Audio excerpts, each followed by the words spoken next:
है उसके लिए तो 80% आता ही है। ठीक, तो अब हम लोगों ने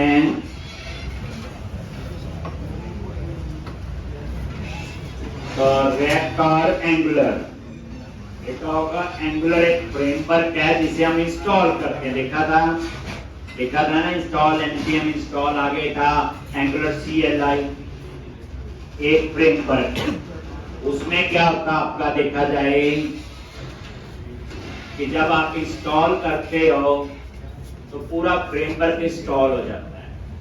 जैसे हम एंटिटी फ्रेमवर्क यूज करते हैं, आइडेंटिटी फ्रेमवर्क, अब उसमें क्या होता है, कई चीजें किसी प्रोजेक्ट में चाहिए, कई नहीं चाहिए, तो सब कुछ इंस्टॉल हो जाता है, जिस वजह से परफॉर्मेंस में फर्क पड़ता है।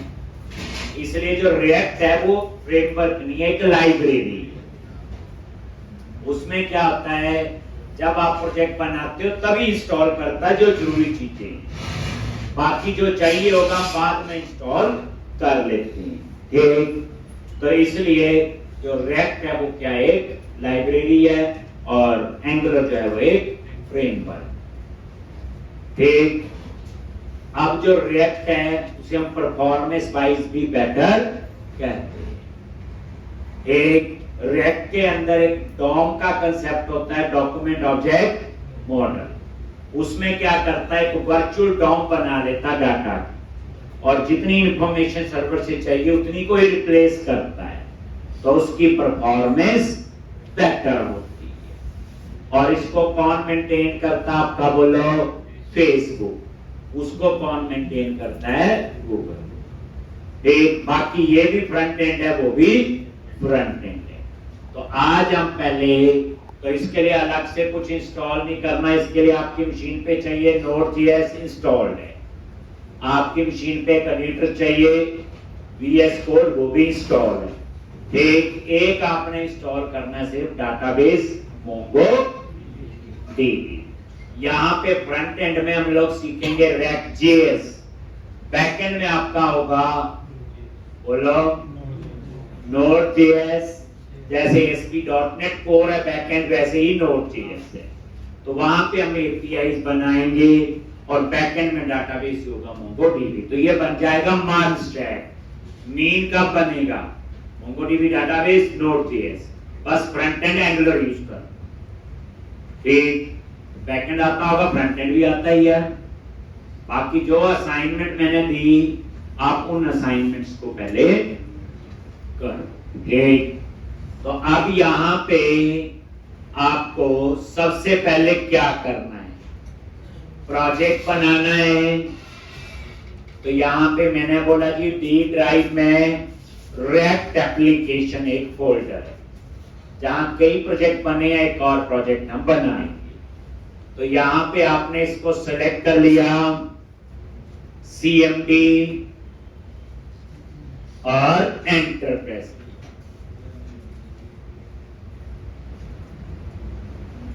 ठीक, तो इसमें प्रोजेक्ट बनाने की कमांड क्या है, हम नए हैं, हम गूगल कर सकते हैं। जैसे कोई चीज नहीं सीख रहे हैं, लो एक React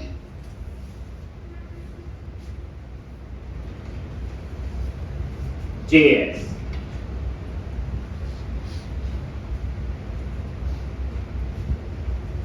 इसमें से देख लो चाहिए,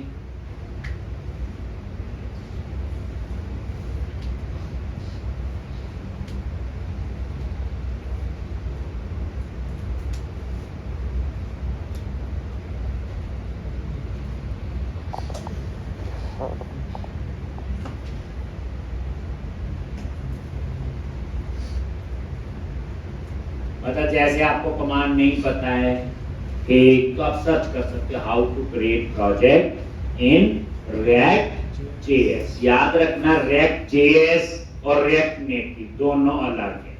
React.js होती है आपकी वेब डेवलपमेंट के लिए, और React Native होती मोबाइल डेवलपमेंट, ये याद रखना।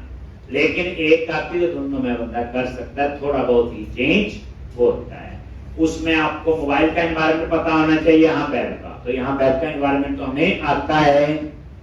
एक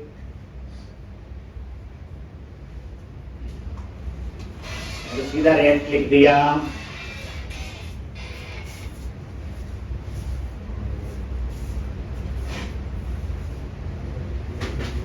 ये तो सीधा इन्होंने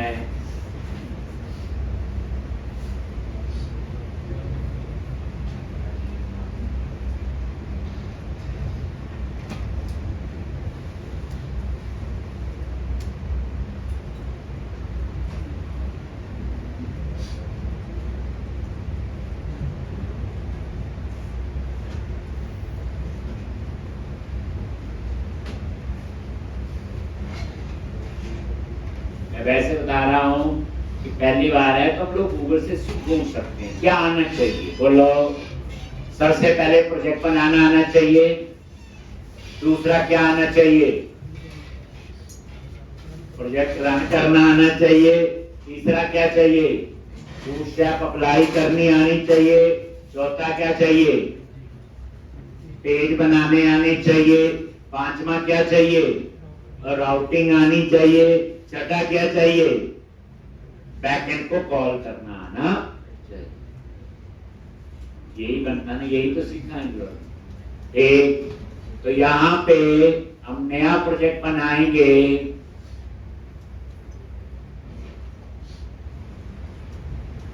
ये लिखिए तुम्हारा npx create react ऐप और ऐप का नहीं।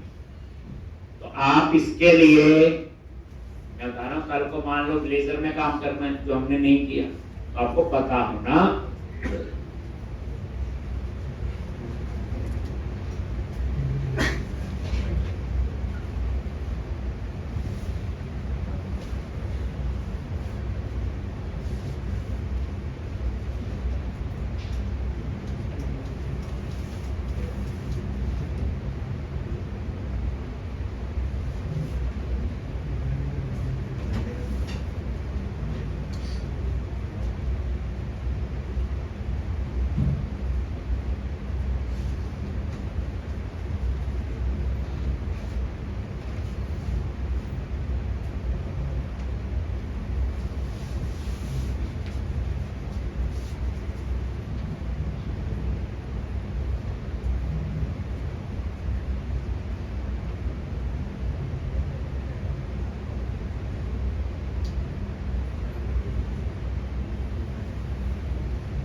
एक तो सबसे पहले क्या लिखोगे? npx create हाइफन स्मॉल में लिखना है ये react हाइफन ऐप, और आगे आप लिखोगे क्या? Project name. प्रोजेक्ट नेम भी स्मॉल में, ये नहीं कि कैप्स में लिख दो तो नहीं चले। तो सबसे पहले आपने क्या करना है? प्रोजेक्ट बनाना है। ठीक,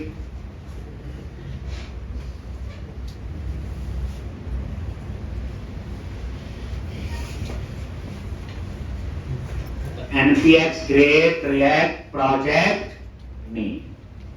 तो अब आपको सीखना है प्रोजेक्ट कैसे बनाते हैं। ठीक, जब ये प्रोजेक्ट बनेगा उसी समय एप्रोप्रिएट चीजें इंस्टॉल होंगी। इसमें पहले से आपका इंस्टॉल कुछ भी नहीं किया। देखो, एक VS कोड है और एक Node.js है। जब डाटाबेस यूज करोगे तो MongoDB जो डाटाबेस है वो NoSQL डाटाबेस है। सबसे बड़ी बात है उसमें SQL यूज होती ही नहीं है, उसके सिंटैक्स अलग है। वो डाटाबेस लाइट वेट डाटाबेस, ठीक, वो की पेयर में डाटा मेंटेन करता है जैसे JSON में होता है। तो अब यहां पे पहले प्रोजेक्ट बनाएंगे, बनाने के बाद उसको रन करना है। तो रन करने के लिए npm start। प्रोजेक्ट को रन करने के लिए क्या था आपका? npm start। ठीक, तो अब आपने क्या करना? सबसे पहले ये लो, मतलब ये सारी कमांड यहाँ पे हैं, वो आप अपना अगर पहली बार बना रहे हो, लो जी। तो ये कमांड प्रॉम्प्ट पे आगे जहां प्रोजेक्ट बनाना है तो क्या लिखेंगे, npx create -rect -app, और यहां लिख दिया first react project _1033, enter press किया। अब ये टाइम लेगा क्योंकि अब ये सब कुछ इंस्टॉल करेगा जो इसके लिए चाहिए, पहले से इंस्टॉल नहीं।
एक ये देखो इंस्टॉल कर रहा है, याद रखना नेक्स्ट सैटरडे आपका मैंने टेस्ट लेना है। एक देखो बन गया प्रोजेक्ट, एक तो आप ये देखो प्रोजेक्ट कहां बना है, नजर मारोगे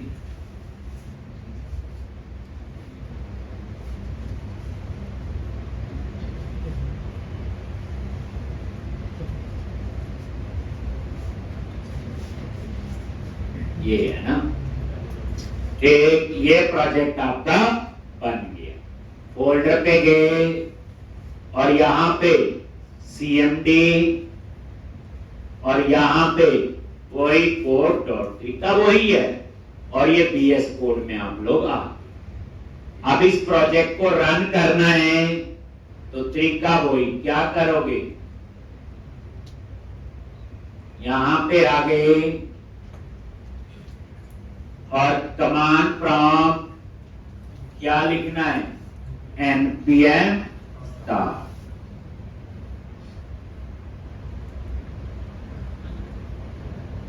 ये देखो, यानी प्रोजेक्ट को रन करने के लिए कमांड है npm start, और ये प्रोजेक्ट आपका स्टार्ट हो गया। और इसका URL ये है, ये आप लोग देख सकते हैं,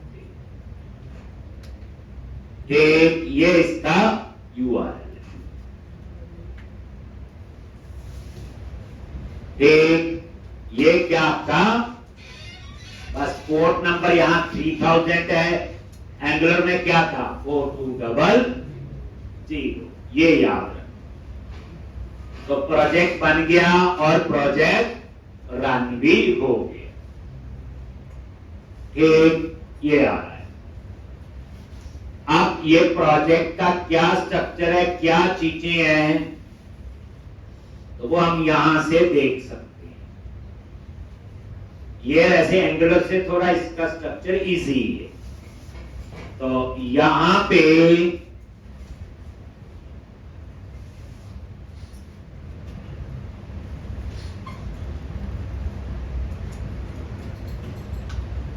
SRC में गए, ये इसकी एक मेन फाइल है जिसका नाम है index.js। याद रखना इसमें ts नहीं होती, इसमें एक्सटेंशन क्या होती, .js। ये इसकी मेन फाइल है और ये किसको कॉल कर रही, ऐप। ये ऐप क्या है, कंपोनेंट जैसे उसमें होते थे। तो याद रखना रिएक्ट के अंदर दो टाइप्स के कंपोनेंट होते हैं, एक क्लास बेस्ड कंपोनेंट और एक function based component. Class based component पहले यूज होते थे, अब जो यूज होते हैं रिएक्ट में फंक्शन बेस्ड कंपोनेंट। क्लास और फंक्शन का मीनिंग आपको पता है, ठीक? तो हम लोग सारा जो सीखेंगे वो फंक्शन बेस्ड कंपोनेंट के साथ ही सीखेंगे। तो कंपोनेंट बोले तो पेज। तो जैसे आप यहां पे आए, सबसे पहले index.js में आएगा और यहां पे ये है ऐप, और किसको कॉल करेगा बोलो? App component. ऐप कंपोनेंट बोले तो जैसे इसमें ऐप मॉड्यूल.ps, या आप ऐसे भी कंसीडर कर सकते हो कि ऐप बोले, ठीक? तो जैसे program.cs जो अपने आप ही चलती थी, तो ये है वो। अब आ जाओ app.js, ये देखो, ये फाइल है, इसको डिलीट नहीं करोगे, ये ऐप कंपोनेंट बना हुआ। देखो ये फंक्शन ऐप लिखा है, फंक्शन है तो रिटर्न करेगा, और ये इसकी एक ब्रैकेट है और ये ब्रैकेट नीचे क्लोज। बाहर एक्सेस तभी होगा जो एक्सपोर्ट डिफॉल्ट ये लिखा है, अगर ये नहीं लिखा है तो इसे एक्सेस नहीं कर सकते। जैसे एंगुलर में एक्सपोर्ट लिखते थे, आगे एक्सपोर्ट क्लास का नहीं, ये वही चीज है, एक्सपोर्ट डिफॉल्ट और आगे क्या आ गया? कंपोनेंट का नहीं। और ये देखो इस ऐप कंपोनेंट में गए, ये है वो हेडर, ये जो आपको यहां नजर आ रहा है डमरू सा, ये वहां से आ रहा है, ठीक? क्या करो, इस हेडर को क्या कर दो? डिलीट कर दिया, और अब आप इसे नजर मारोगे तो ये खाली हो गया। फिर हम लोग जो करना चाहें वो हम लोग करें, ये मुश्किल नहीं है। index.js then app.js, ये कंपोनेंट है बच्चे, ये देखो, एक और ये देखो index.js पे ये कॉल हो रहा है, किस पे कॉल हो रहा है? ये index.js।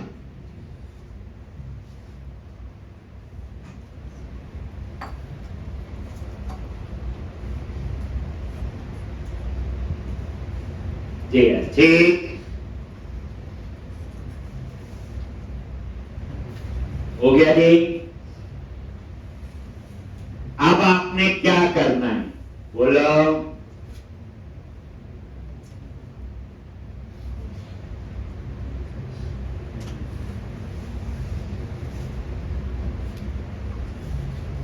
तो ये आपका app.js मेन कंपोनेंट है, ठीक? अब यहां पे जो लिखा था वो ही वहां पे नजर आ, ऐसे ही था। ये देखो यहां पे आपने लिख दिया H2 हेडिंग, और आपने यहां लिखा वेलकम CS, और नजर मारो आगे, ठीक? अब यहां पे आप इस पे बूटस्ट्रैप अप्लाई करना चाहते हो तो क्लास क्या लिखते हैं? टैक्स हाइफन प्राइमरी, लेकिन ये बूटस्ट्रैप अप्लाई नहीं हुई। रिफ्रेश करके भी देखो, क्योंकि मैंने अप्लाई किए, लेकिन कहानी तो वही आ गई। अब क्लास लिखो या क्लास नेम, दोनों चलता है, इसलिए आप इससे कंफ्यूज नहीं हो। मतलब क्लास लिखो या क्लास नेम, एक ही बात है, आप कंफ्यूज नहीं हो। लेकिन अभी बूटस्ट्रैप अप्लाई करना है तो यहां पे तरीका थोड़ा अलग। क्या करोगे?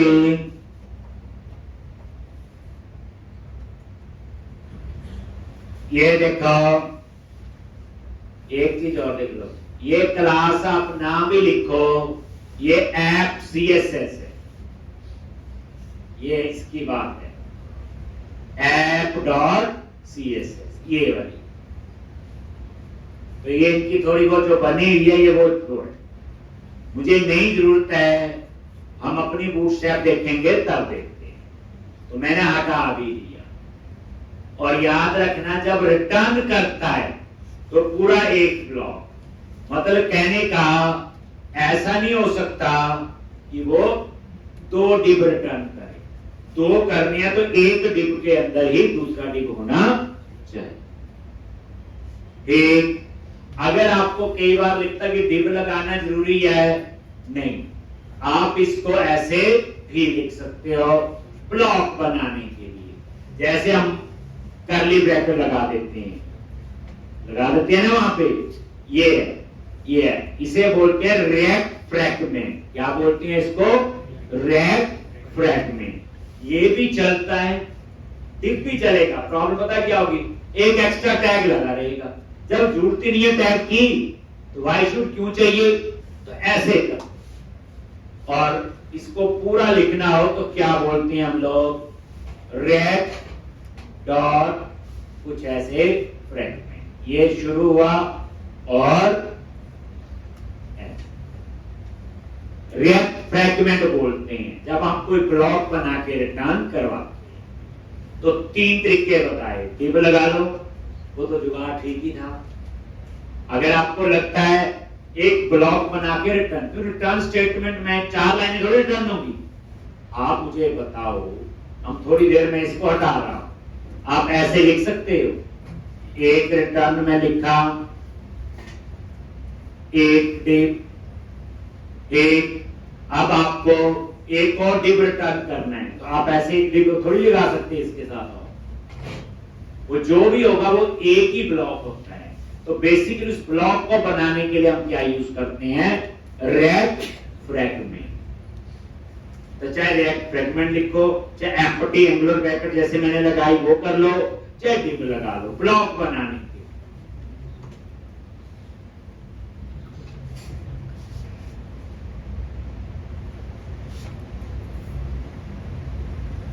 तो अब हम लोग क्या करते हैं? बूटस्ट्रैप अप्लाई कर देते हैं।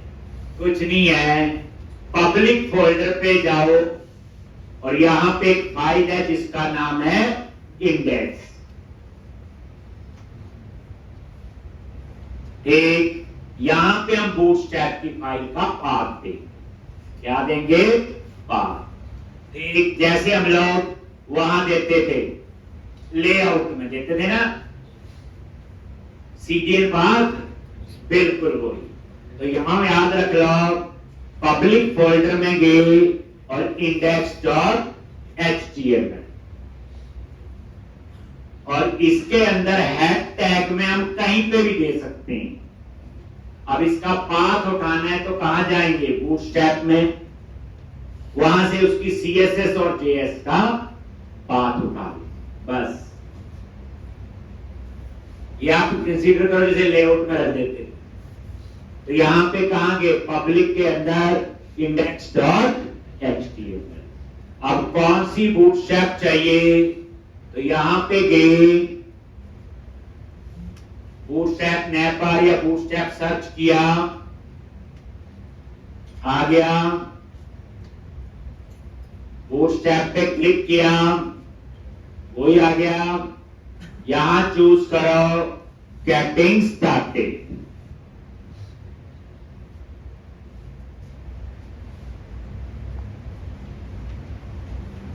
ठीक, और ये CSS गेटिंग स्टार्टेड, और ये CSS क्या कर लो? कॉपी कर लो, ये उसी का URL आ रहा है, ये गेटिंग स्टार्टेड और ये CSS, यहां से कॉपी करो, ये URL है, और इसको प्रोजेक्ट में गए, पब्लिक के अंदर जो index.html फाइल, और उसके हेड में क्या कर दो? पेस्ट कर दिया। बस इसकी एक प्रॉब्लम है, लास्ट में टैग क्लोज नहीं है, आप इसको क्लोज करो। जैसे कंट्रोल S करोगे तो ये सेव भी कर देगा और फॉर्मेट भी कर देगा। ये लो वो लिंक स्टाइल शीट आ गया ना CDN।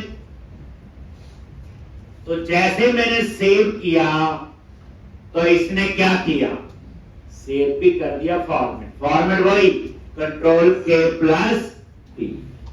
अब ये आपके वहां हो सकता ना चले, तो आप क्या करना, VS कोड में कुछ एक्सटेंशन जब वो इंस्टॉल कर लेना। मैंने नहीं बनाई, थर्ड पार्टी होती है। जैसे मैंने सेव किया, सेव के साथ उसने ऑटो फॉर्मेट भी कर लिया। ऐसे ही इंटेलिजेंस हेल्प आती है जब हम कोड करते हैं, तो उसके लिए कुछ एक्सटेंशन चाहिए, वो मैं आपको अभी लिखवाऊंगा। पहले ये देखिए, दोबारा से गए, ये उसके नीचे JS है, इसको कॉपी कर। ये JS किसके लिए, जैसे हम मॉडल लगाते हैं, पॉपअप में ओपन करते हैं एम्प्लॉय में, याद है एंगुलर में, ये वो JS। तभी तो आपने नोटिस नहीं किया था हम क्या क्या इंस्टॉल करते थे, एक और ये JS, 3 JS फाइल है, कॉपी किया और प्रोजेक्ट में गई और वहीं पे पब्लिक में और इसके अंदर आप पेस्ट कर और Ctrl+S।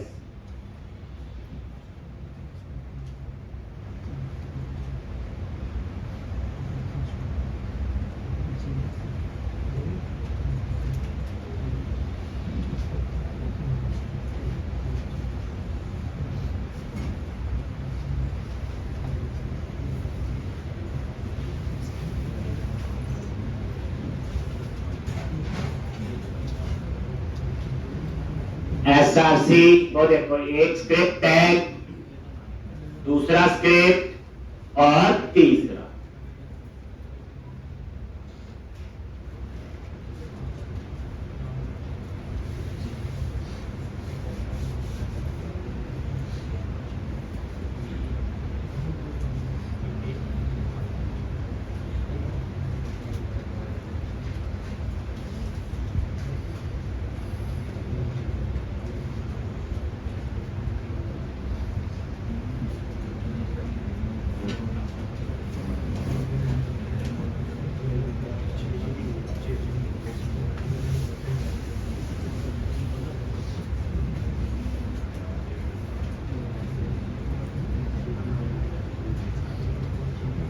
एक तो इस तरह से ये तीनों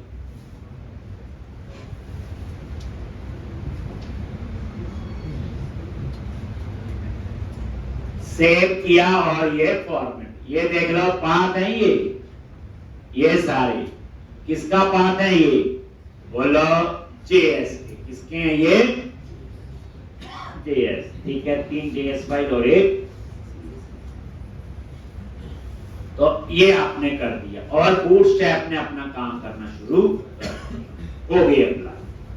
अगर आपको देखना है तो यहां पे ये देखो आ गया, सेंटर में करना इसको, तो वही फाइल app.js, अभी पता चल जाएगा टेक्स्ट आइकन सेंटर, और ये देखो आ गया। तो इस तरह से अब आपको आइडिया हो गया प्राइमरी, डेंजर, ये देखो एक, तो इसका मतलब क्या हुआ कि बूटस्ट्रैप तो अब यूज करना, कुछ नहीं करना, पब्लिक फोल्डर में index.html पे जाना है और वहां बूटस्ट्रैप के रेफरेंस देने, एक CSS और 3 उसकी JS। बस क्लास लिख लो या क्लास नेम, इससे कंफ्यूज नहीं हो। अभी तक आपको क्या आ गया पता भी नहीं चला, और प्रोजेक्ट बनाना आ गया, npm स्टार्ट से रन करना आ गया, बूटस्ट्रैप अप्लाई करना बूटस्ट्रैप अप्लाई करना भी आ गया आपको। तो अब यहां पे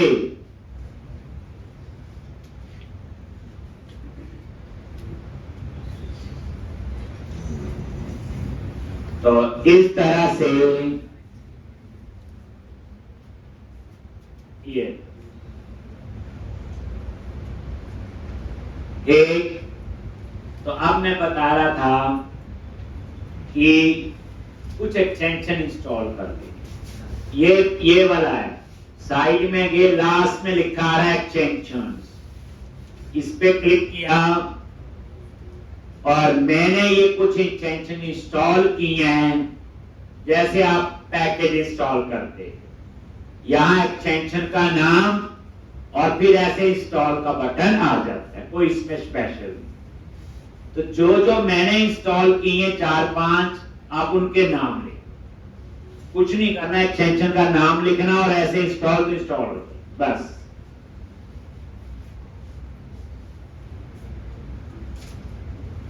auto import ES7 node snaps, node भी यूज करनी है ना बाद में, पाथ इंटेलिजेंस और कोड फॉर्मेटर। ये जो कोड फॉर्मेटर कंट्रोल एस से चल रहा है, इस एक्सटेंशन से चल रहा था, यहां कंट्रोल K+D की जरूरत नहीं। तो क्या करो, इन एक्सटेंशन के नाम लिख लो और इंस्टॉल कर लेंगे, कुछ नहीं करना, यहां नाम लिखना और ऐसे इंस्टॉल का बटन होगा, इंस्टॉल हो जाएगी और फिर काम करना शुरू कर दे।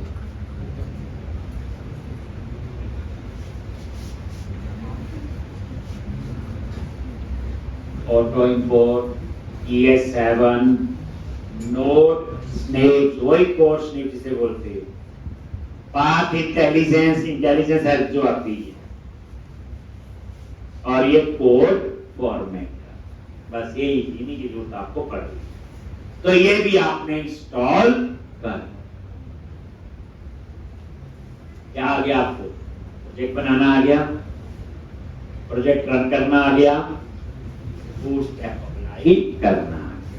अब मैं आपको सिखाऊंगा कंपोनेंट बनाना, home, about, contact us, about us, employ, वही चाहिए। तो इसमें आपको ये पता चल गया, मेन फाइल app.js।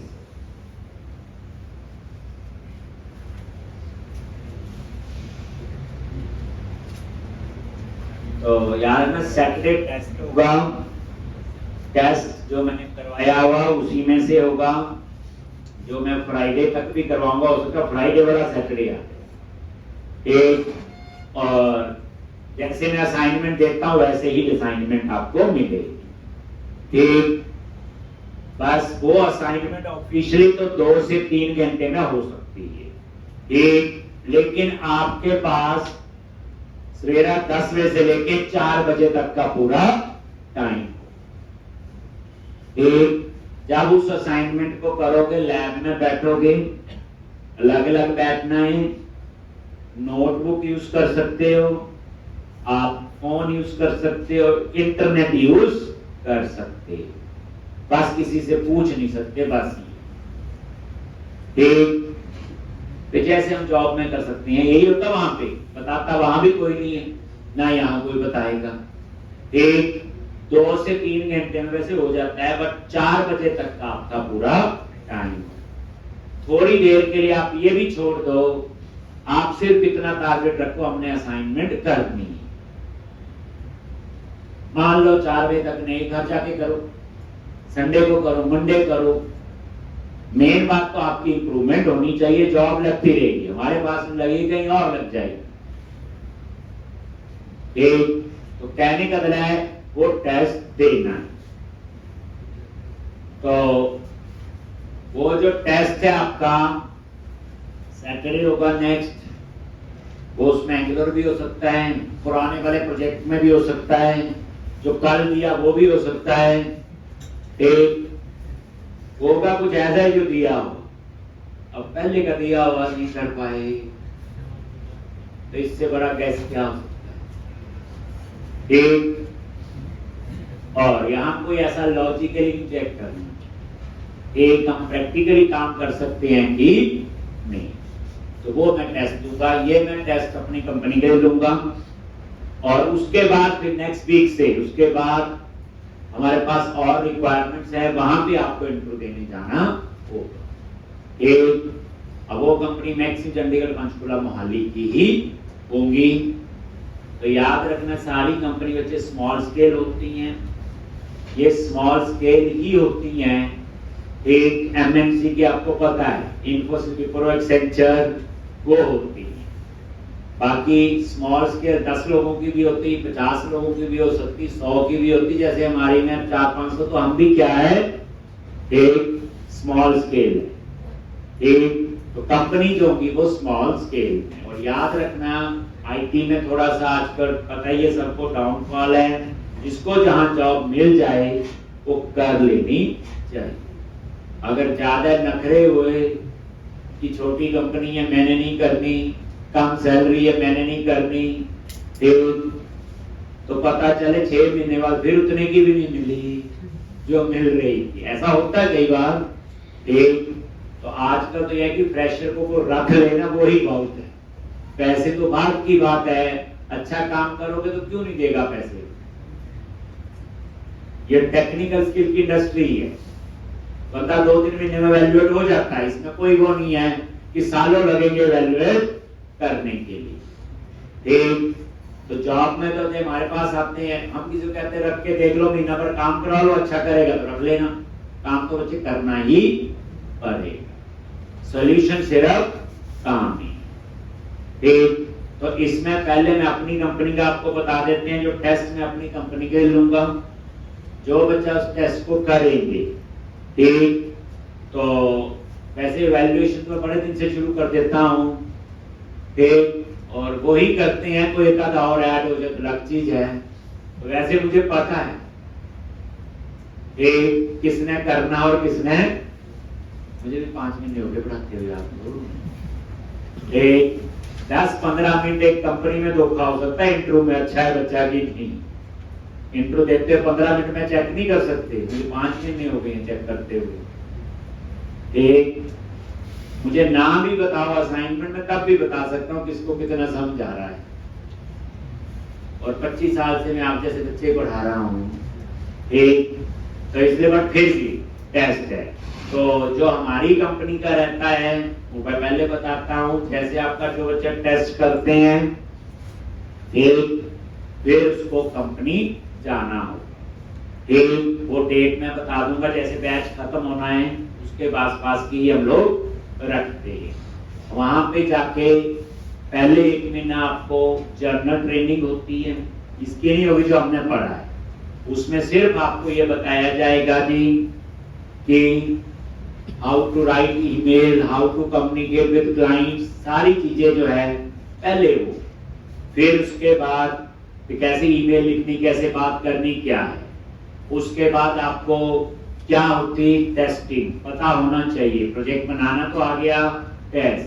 फिर आपको सर्वर मैनेजमेंट, जैसे प्रोजेक्ट बनाते हैं तो पता होना चाहिए डेवऑप्स, सर्वर क्या काम जाम होता है। तो 1 महीने की कुछ कहते हैं ना ओवरऑल डेवलपमेंट की ट्रेनिंग होती, उस समय आपको कोई डिपार्टमेंट असाइन नहीं होता, ना ही मेंटर असाइन होता है।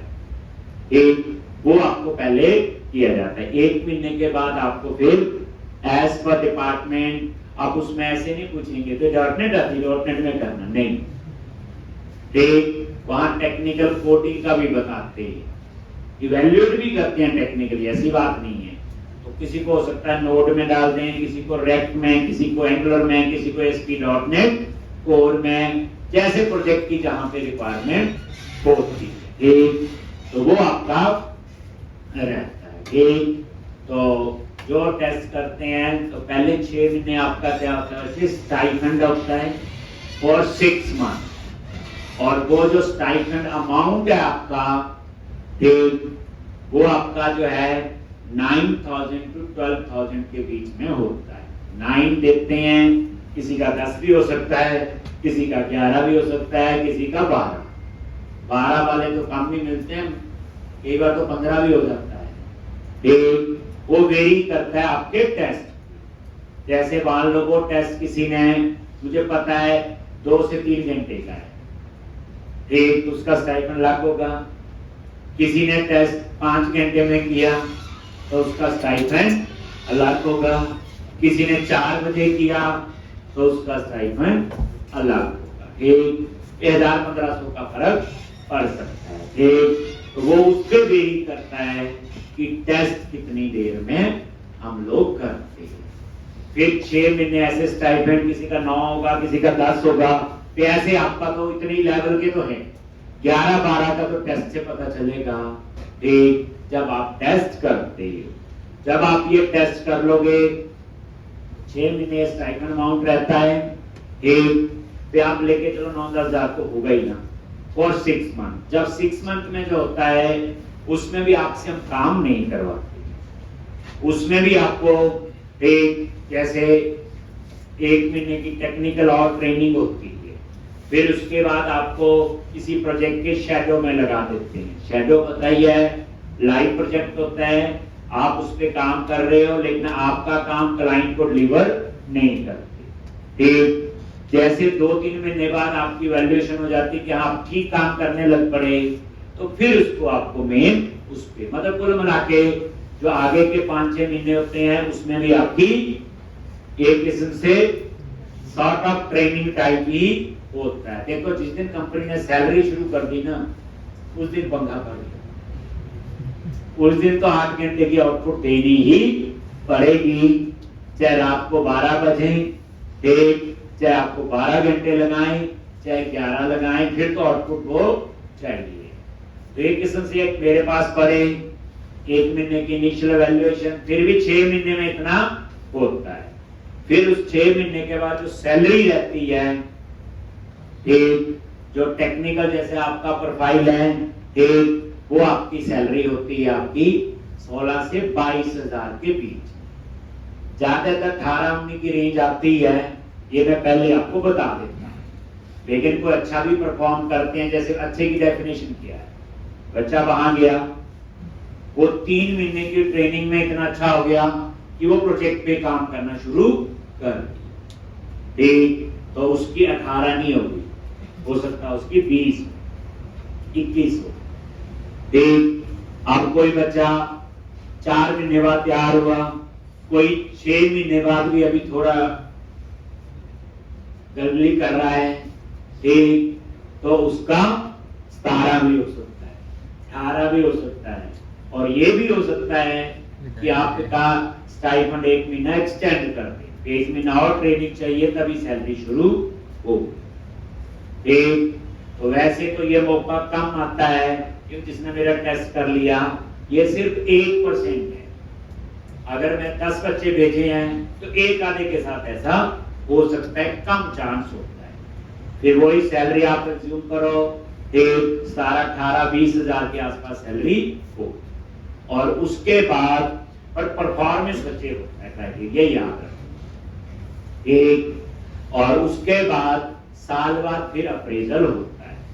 अप्रेजल अमाउंट जो है वो एवरेज 7-8 हजार तो होता है। अच्छा करोगे तो 10 भी हो सकता है, अच्छा करोगे तो 12 भी हो सकता है। पर अच्छे की डेफिनेशन बाद में हमेशा मैं मिनिमम बताता हूँ, ताकि अच्छा कर लो तो अच्छा तो हो गई। तो उसमें जो है 8000 के आसपास रहता है, लेकिन वो 6 भी हो सकता है अगर अच्छा परफॉर्म नहीं किया। मैंने एवरेज जो है आपको बोला, मान लो आप 5 साल हमारी कंपनी में जॉब कर लेते हो, मोटी बात है, तो 8-5-40 तो आपका अप्रेजल हो जाएगा, और शुरू में 18-20 हजार हुई तो रफली 60,000 के आसपास सैलरी हो जाती है। 10% किसी का ज्यादा भी हो सकता है और कम भी हो सकता है, वो आपकी परफॉर्मेंस पे वेरी करता है। तो ये कंडीशंस वहां पे रहती है। तो जो टेस्ट करते हैं, हाँ, उसके बाद आपका जैसे फर्स्ट 6 मंथ स्टाइपेंड, जैसे आप और कंपनी में भी जाओगे वहां भी होता है, किसी का 1000-2000 कम हो सकता है, किसी का 1000-2000 ज्यादा ही होगा, कम ही होगा हमसे वैसे तो, लेकिन फिर भी ऐसी ही रेंज रहती, सेम स्टाइपेंड, उसके बाद सैलरी, फिर इस तरह से ये चलता रहता है। ठीक नहीं करोगे तो कंपनी वाले भेज भी देते हैं 6 महीने बाद, चलो जी जो बच्चे मेहनत करते हैं ना, मैंने ये देखा है, कोई थोड़ा ढीला भी हो लेकिन मेहनत करता है, दिन रात लगाता है। एक जैसे नॉर्मल शिफ्ट होती है 9 साढ़े 9 घंटे की, 9.5 घंटे की, वो रोज ही 11 घंटे लगा रहा है। उसने मंडे टू फ्राइडे में भी 11 लगाए। सैटरडे संडे आईटी कंपनी में छुट्टी होती पता ही है, और उसने सैटरडे भी लगाया और जो काम है वो करके दे दिया। एक तो वो तो चल जाते हैं, उनके लिए कंपनी भी कहते ठीक है बच्चा मेहनत करता है, इसको सपोर्ट करना चाहिए। बच्चा मेहनत भी ना करे, 9.5 घंटे मुश्किल से लगाए, सैटरडे तो दूर की बात है, छुट्टियां भी सीनियर बंदों की तरह करे, ये छुट्टी ले लेता, मैं भी ले लेता हूँ और छुट्टी। तो फिर उसके लिए थोड़ा सा यानी कई चीजें भी देखी। मान लो आपके क्लाइंट को डिलीवर करनी है आज के दिन में, एक तो कोई इसको 8 घंटे में कर देगा। कंपनी ज्यादा काम नहीं करवाती, बच्चे याद रखें, क्लाइंट को हमने 8 घंटे का ही भेजना है।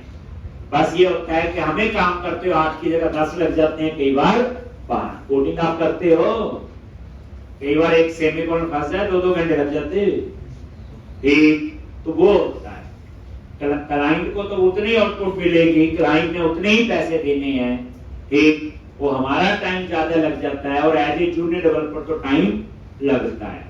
जिस टाइम पे बच्चे ने स्ट्रगल कर लिया उस टाइम तो बच्चा यानी कि वो जो है 1-1.5 साल ढंग से लगा लिया तो फिर बच्चा जो है फिर कोई तंगी नहीं आती।